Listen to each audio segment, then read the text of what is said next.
Good morning. मेरे पास है आज क्लास थर्ड का हमारा परिवेश। ठीक है। और इसमें हम आज पढ़ेंगे हमारी सुरक्षा। ठीक। पाठ 11 हमारी सुरक्षा।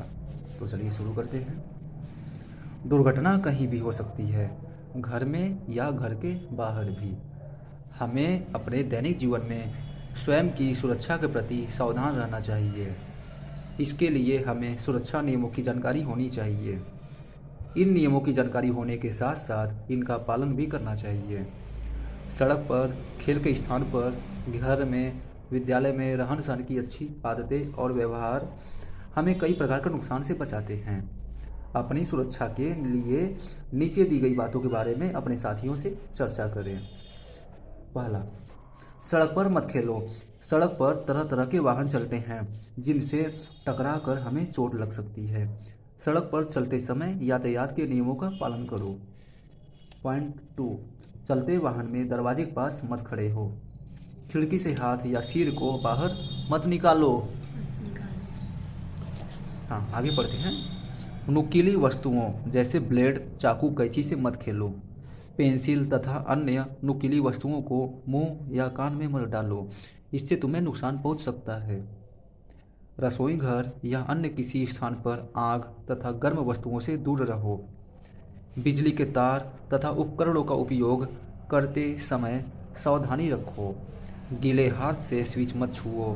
गीले हाथ से छूने पर करंट लग सकता है। अपनी वस्तुओं को उचित जगह पर रखो।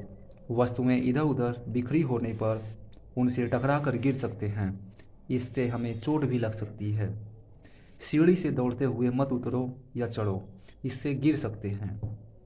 कोई भी खेल खेलते समय खेल के नियमों का पालन करो। खेलते समय झगड़ा मत करो। किसी को धक्का मत दो। किसी निर्जन एवं अंधेरे स्थान पर अकेले मत खेलो। किसी अपरिचित व्यक्ति से खाने की कोई चीज़ मत लो और उसके साथ कहीं न जाओ। सोचो और बताओ।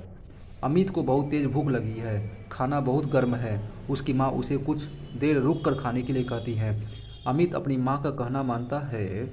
अगर अपनी अगर अमित अपनी माँ का कहना न माने तो क्या हो सकता है? हम्म तो उसके हाथ जल जाएंगे। ठीक है। दूसरा देखते हैं। तुम कहीं यात्रा पर जा रहे हो, उसके लिए क्या क्या सावधानियां रखोगे? ठीक। तो आप लोग बताइएगा कमेंट में। ध्यान रखो, बिजली के उपकरणों का प्रयोग सावधानीपूर्वक करें। उपयोग के बाद स्विच बंद कर दें।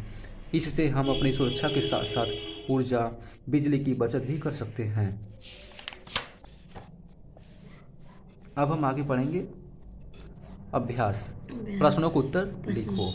नुकीली वस्तुओं जैसे चाकू, ब्लेड आदि के साथ क्यों नहीं खेलना चाहिए? क्यों नहीं खेलना चाहिए? क्योंकि इससे हमें नुकसान हो सकता है, हाथ कट सकती है। सीढ़ी चलते एवं उतरते समय क्या ध्यान रखना चाहिए? अपने पैरों को ध्यान रखना चाहिए। अगर हम पैरों को ध्यान नहीं रखेंगे, आगे बढ़ाएंगे या पीछे बढ़ाएंगे तो हम गिर सकते हैं। ठीक है। वस्तुओं को सही जगह पर नहीं रखने से क्या हो सकता है? वस्तुओं को सही जगह नहीं रखने से हम उससे टकरा सकते हैं, टकरा कर गिर सकते हैं। ठीक। सड़क पर चलते समय यातायात के नियमों का पालन करना क्यों जरूरी है? हाँ, सड़क पर चलते समय यातायात के नियमों का पालन करना इसलिए ज़रूरी है क्योंकि इससे हम दुर्घटना होने से बच सकते हैं। ठीक। सही कथन के सामने सही और गलत कथन के सामने गलत का निशान लगाओ। सड़क पर खेलना चाहिए? नहीं। नहीं, गलत बात। हाँ। आग या गर्म वस्तुओं से दूर रहना चाहिए? नहीं। सही बात है। सही बात है। गीले हाथ से स्विच नहीं छूना चाहिए? गीले हाथ से स्विच नहीं छूना चाहिए? नहीं। सही बात है, नहीं छूना चाहिए।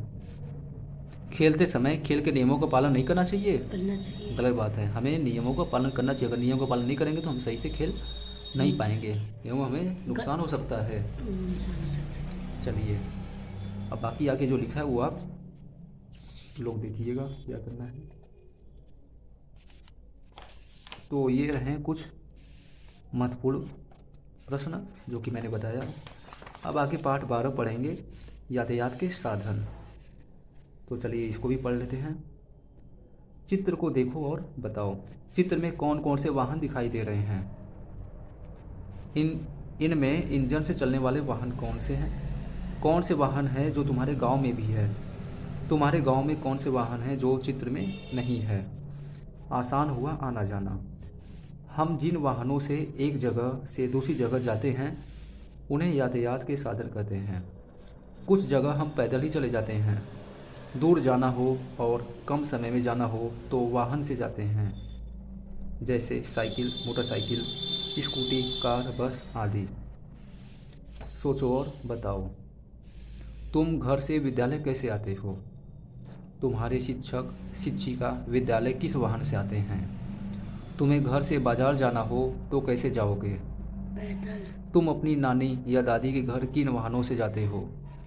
यातायात के साधनों में से कुछ सड़क पर चलते हैं, कुछ पानी पर चलते हैं, कुछ हवा में उड़ते हैं और कुछ लोहे की पटरी पर चलते हैं। सड़क पर चलने वाले वाहनों की तुलना में लोहे की पटरियों पर चलने वाली रेलगाड़ी कम समय में ज़्यादा दूरी तय करती है। इसी प्रकार हवाई जहाज़ रेलगाड़ी से भी कम समय में एक शहर से दूसरे शहर या एक देश से दूसरे देश तक पहुंचा देता है। चित्र देखकर लिखो। सड़क पर चलने वाले वाहन कौन से हैं उसके यहाँ नाम लिख देंगे। हवा में उड़ने वाले वाहन वो यहाँ पर नाम लिख देंगे। पानी पर चलने वाले वाहन तो यहाँ नाम लिखेंगे। लोहे की पटरी पर चलने वाली गाड़ी कौन सी गाड़ी है वो यहाँ पर लिख देंगे। हमारे देश में बहुत सारी नदियाँ हैं जिन्हें हम नाव एवं पानी के जहाज़ से पार करके एक जगह से दूसरी जगह आते जाते हैं।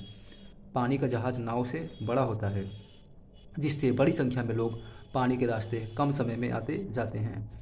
पानी में बड़े जहाज़ों द्वारा एक देश से दूसरे देश के बीच सामान को भी लाया और भेजा जाता है। हाँ, सामान ढोने वाले वाहन।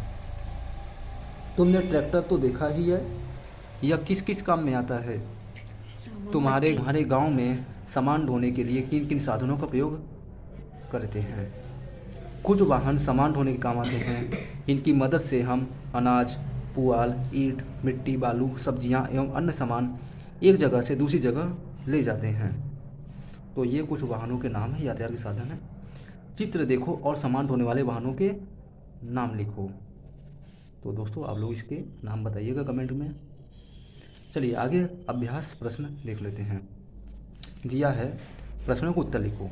यातायात के साधन किसे कहते हैं? अभी हमने पढ़ा। हम जिस साधन के द्वारा एक जगह से दूसरी जगह पर जाते हैं या आते हैं, एक स्थान से दूसरी स्थान पर, ठीक, जिस साधन से हम आते हैं या जाते हैं उसी को हम यातायात के साधन कहते हैं। ठीक है। यातायात के साधनों के नाम लिखो। सड़क पर चलने वाले साधन कौन कौन से हैं? मोटरसाइकिल, बस, कार। पानी पर चलने वाले साधन कौन से हैं वो यहाँ लिख देंगे। सामान ढोने वाले साधन कौन से हैं? सामान ढोने वाले साधन वो आप बताइएगा। तुम्हारे घर में कौन कौन से यातायात के साधन हैं, उसे कौन चलाता है? साधन के नाम यहाँ लिखेंगे और कौन चलाता है तो यहाँ लिख देंगे। चित्र देखो और बताओ कौन सबसे जल्दी पहुँचेगा और कौन बाद में। सबसे तेज चलने वाले से सबसे धीमे चलने वाले क्रम में वाहनों के नाम लिखो। तो सबसे तेज जो चलता है पहले उसको लिख देंगे और जो सबसे धीमा चलता है उसके बाद लिखा जाएगा। तो इसमें पहले हो गया एरोप्लेन हो गया, उसके बाद रेलगाड़ी लिखेंगे, ठीक, उसके बाद मोटर कार लिखेंगे, ठीक, फिर ट्रैक्टर लिख देंगे, फिर लास्ट में जाकर हम साइकिल लिख देंगे जो कि बहुत धीमा चलता है। तो अभी और लिखें, अभी और है क्या? हाँ, अपने घर के बड़े लोगों से पूछो जब वो छोटे थे तब एक जगह से दूसरी जगह जाने के लिए किन साधनों का प्रयोग करते थे। ठीक, ये पूछिएगा आप लोग। उन्होंने बस या रेल की यात्रा की है, उसका टिकट यहाँ चिपकाओ। अगर यात्रा की है तो उनके पास टिकट होगा तो वहाँ पर चिपकाइए। ठीक, यहाँ चिपका दीजिएगा। टिकट देखकर लिखो यात्रा कहाँ से कहाँ तक की गई है, कब की गई है। ठीक है, तो टिकट लेंगे उस पर लिखा रहेगा कि यात्रा कहाँ से कहाँ की है, ठीक है, और ये टिकट कब की है वो लिख दीजिएगा। प्रश्न नंबर 6, अपनी पसंद के वाहन का चित्र चिपकाओ या बनाओ। तो आपका जो भी मनपसंद वाहन है, साइकिल है, रेलगाड़ी है, जहाज़ है, ठीक है, नाव है या ट्रक है या कार है, ठीक है, या तो बना लीजिए या फिर यहाँ पर कोई फ़ोटो लाकर चिपका दीजिए। यह वाहन तुम्हें क्यों पसंद है? हाँ, अब जो वाहन तुमने लगाया क्या वो तुम्हें पसंद क्यों है उसके बारे में भी यहाँ पर एक लाइन लिख देंगे आप। ठीक, धन्यवाद।